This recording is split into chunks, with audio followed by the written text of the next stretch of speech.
ओम शांति। आज हम 14 अक्टूबर 78 की अव्यक्तवाणी सुनते हैं। आज की वाणी का सार है वक्त की पुकार। समर्थ की स्थिति में स्थित कराने वाले सर्वसमर्थ शिव बाबा अपनी लाडली संगम युगी संतान से बोले। सदा स्वयं को ऊंचे से ऊंचे बाप के डायरेक्ट ईश्वरीय संतान समझते हुए सदा समर्थ स्थिति में रहते हो। जैसे बाप सदा समर्थ है वैसे बाप समान समर्थ बने हो। वर्तमान समय के प्रमाण, जबकि आप सभी पहले से ही समय के चैलेंज प्रमाण एवर रेडी हो, तो समय प्रमाण अब व्यर्थ का खाता नाम मात्र रहना चाहिए।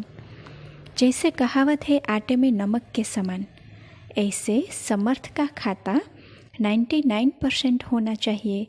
तभी भविष्य नई दुनिया के लिए 100% सतोप्रधान राज्य के अधिकारी बन सकेंगे।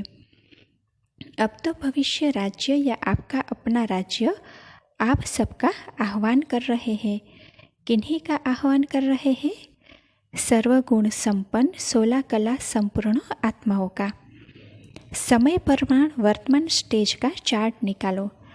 समर्थ कितना और व्यर्थ कितना, संकल्प और समय दोनों का चार्ट रखो। सारे दिन की दिनचर्या में कौन सा खाता ज़्यादा होता है? अगर अब तक भी व्यर्थ का खाता 50% या 60% है, तो ऐसे रिजल्ट वाले को कौन से समय के राज्य अधिकारी कहेंगे? क्या सतयुग के पहले राज्य के, या सतयुग के मध्यकाल के, या त्रेता के आदिकाल के? आदिकाल के विश्व अधिकारी यही बन सकते हैं जिन आत्माओं का वर्तमान समय, संकल्प और समय पर अधिकार है। ऐसी अधिकारी आत्माएं ही विश्व की आत्माओं द्वारा सतो प्रधान आदिकाल में सर्व का सत्कार प्राप्त कर सकती है। पहले स्वराज्य, फिर है विश्व का राज्य। जो स्वराज्य नहीं कर सकते वह विश्व के राज्य के अधिकारी नहीं बन सकते। इसीलिए अभी अपने आप को चेक करो, अंतर्मुखी बन स्वचिंतन में रहो। जो आदि में पहले दिन की पहेली सुनाई जाती है, मैं कौन, अब फिर इसी पहेली को अपने संपूर्ण स्टेज के प्रमाण, श्रेष्ठ पोजीशन के प्रमाण, बाप द्वारा प्राप्त टाइटल्स के प्रमाण चेक करो। व्हाट एम आई, यह पहेली अभी हल करनी है। अपने सारे दिन की स्थिति द्वारा स्वयं को जान सकते हो कि आदिकाल के अधिकारी है या सतयुग के या मध्यकाल के अधिकारी है। जबकि लक्ष्य है आदिकाल के अधिकारी बनने का, तो उसी प्रमाण अपने वर्तमान को सदा समर्थ बनाओ। ज्ञान के मनन के साथ अपनी स्थिति की चेकिंग भी बहुत जरूरी है। हर दिन के जमा हुए खाते में स्वयं से संतुष्ट है, या अब तक भी यही कहेंगे कि जितना चाहते हैं उतना नहीं? अब तक ऐसे रिजल्ट नहीं होनी चाहिए। जो स्वयं से संतुष्ट नहीं होगा वह विश्व की आत्माओं को संतुष्ट करने वाला कैसे बनेगा? सतयुग के आदि काल में आत्माएं तो क्या, प्रकृति भी संतुष्ट है, क्योंकि संपूर्ण है। तो संतुष्ट मणि बनो। समझा अभी क्या करना है?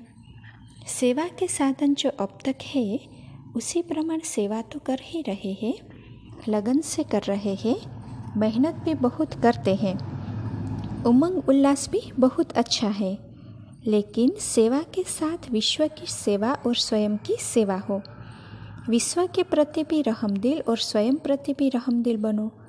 दोनों साथ साथ चाहिए।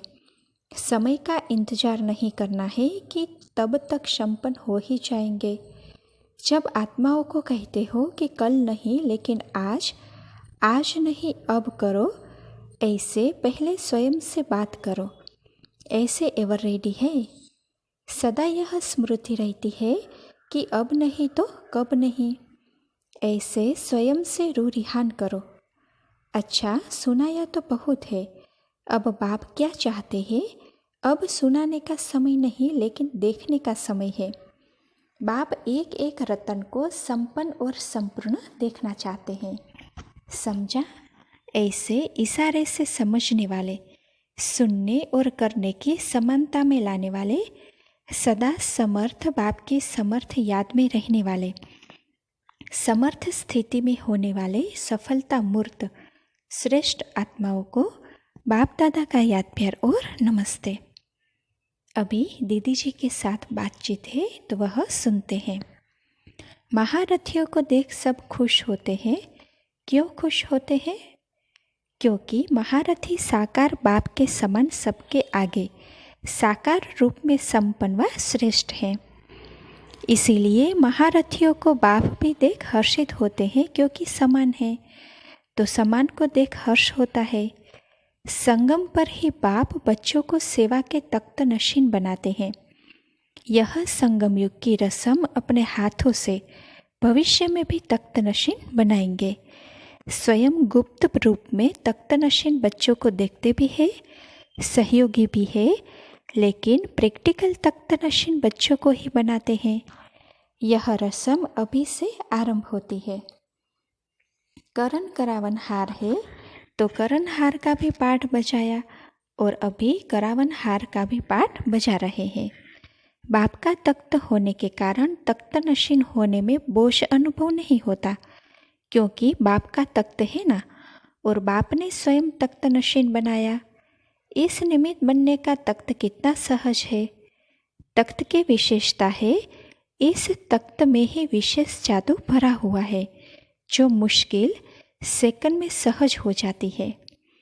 इस निमित्त बनने का तख्त समय प्रमाण, ड्रामा प्रमाण सर्वश्रेष्ठ तख्त और अति सफलता संपन्न तख्त गाया हुआ है। जो भी तख्त पर बैठे सफलता मूर्त, यह अनादि आदि वरदान है तख्त को। इस तख्त के तख्त नशीन भी बड़े गुह्य रहस्य और राजयुक्त आत्माएं ही बनती है। बाप दादा महारथियों को वर्तमान समय भी डबल तख्त नशीन देखते हैं। दिल तख्त तो है ही, लेकिन यह निमित्त बनने का तख्त बहुत थोड़ों को प्राप्त होता है। यह भी राज बड़े गुह्य है। अच्छा, मधुबन निवासी भाइयों से मुलाकात है तो वह सुनते हैं। मधुबन निवासियों ने बहुत सुना है, बाकी सुनने को कुछ रहा है। सन्मुख सुना, रिवाइज कोर्स सुना, अब बाकी सुनने को क्या रहा। जितने तीर भरे हैं उतने छोड़े हैं। मधुबन निवासियों को 3 प्रकार की सर्विस का चांस है। किस प्रकार की सर्विस का विशेष चांस है? विशेष मधुबन निवासियों को सहज सर्विस का साधन यह वरदान भूमि या चरित्र भूमि का आधार है। इस भूमि के चरित्र की महिमा अगर किसी आत्मा को सुनाओ तो जैसे गीता सुनने में इतना इंटरेस्ट नहीं लेते जितना भागवत सुनने में, तो ऐसे प्रैक्टिकल चरित्र सुनाने का साधन मधुबन वालों को है। इस स्थान और चरित्र का भी परिचय दो तो आत्माएं खुशी में नाचने लगेगी। जब भी कोई आते हैं तो विशेष चरित्र भूमि को जानने और अनुभव करने आते हैं, तो मधुबन निवासी भागवत द्वारा सर्विस कर सकते हैं कि यहाँ ऐसा होता है। तो आप लोग धरनी की विशेषता का महत्व सुनाने के निमित्त हो। जिस नज़र से सब आत्माएं एक एक रतन को देखती है, उसी तरह से उन्हें बाप की तरफ आकर्षित करो तो कितनी सेवा है। यहाँ बैठे हुए प्रजा बन सकती है या फैमिली बन सकती है। जैसे ताजमहल में गाइड्स कितने रमणीक ढंग से ताजमहल की हिस्ट्री सुनाते हैं, ऐसे चरित्र सुनाओ तो उन्हें सहज ही याद रहेगी और उस सेवा का फल आपको मिल जाएगा। जो भी आवे उसको खुशी खुशी से, उमंग से, लगन से, महत्व में स्थित हो करके अगर महत्व सुनाओ तो बहुत अधिक फल ले सकते हो। ऐसी सेवा करने से बहुत खुशी रहेगी, तो सेवा भी रही, याद भी रही और प्राप्ति भी रही, और क्या चाहिए। ऐसे लकी हो मधुबन निवासी। इस वर्ष में विशेष स्वयं और सेवा का बैलेंस चाहिए। सेवा के साथ स्वयं की पर्सनालिटी और प्रभाव या धारणा मूर्त का प्रभाव सोने पर सुहागे का काम करेगा। कोई भी देखे तो अनुभव करे ज्ञान मूर्त और गुण मूर्त दोनों की समानता दिखाई दे। अभी तक आवाज़ आती है कि ज्ञान ऊंचा है लेकिन चलन ऐसे नहीं। तो दोनों के बैलेंस का अटेंशन रखने से प्रजा व वारिस दिखाई देंगे।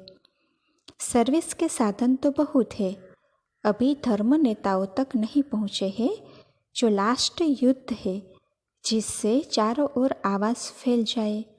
यह होगा ज्ञान की बात से। जैसे गीता के भगवान की बात से नाम वाला होना है, इसके लिए छोटे छोटे ग्रुप्स बनाकर चारों ओर पहले कुछ अपने सहयोगी बनाओ। स्टूडेंट्स कंपटीशन रखे ना, फिर उसमें से एक चुना। ऐसे हर स्थान पर छोटे छोटे ग्रुप बने और फिर उन सब का एक स्थान पर संगठन हो, फिर नाम बाला होगा। यह वर्ष है ही नाम बाला करने का वर्ष। अच्छा, अब इस मुरली की विशेष बातें सुनते हैं। पहली पॉइंट, संकल्प और समय दोनों का चार्ट रखो। आदिकाल के विश्व अधिकारी वही बन सकते हैं जिन आत्माओं का वर्तमान समय, संकल्प और समय पर अधिकार है। पहले है स्वराज्य, फिर है विश्व का राज्य। जो स्वराज्य नहीं कर सकते वह विश्व के राज्य के अधिकारी नहीं बन सकते। दूसरी पॉइंट, ज्ञान के मनन के साथ अपनी स्थिति की चेकिंग भी बहुत जरूरी है। सेवा के साथ विश्व की सेवा और स्वयं की सेवा हो। विश्व के प्रति भी रहमदिल और स्वयं के प्रति भी रहमदिल बनो। अच्छा, ओम शांति।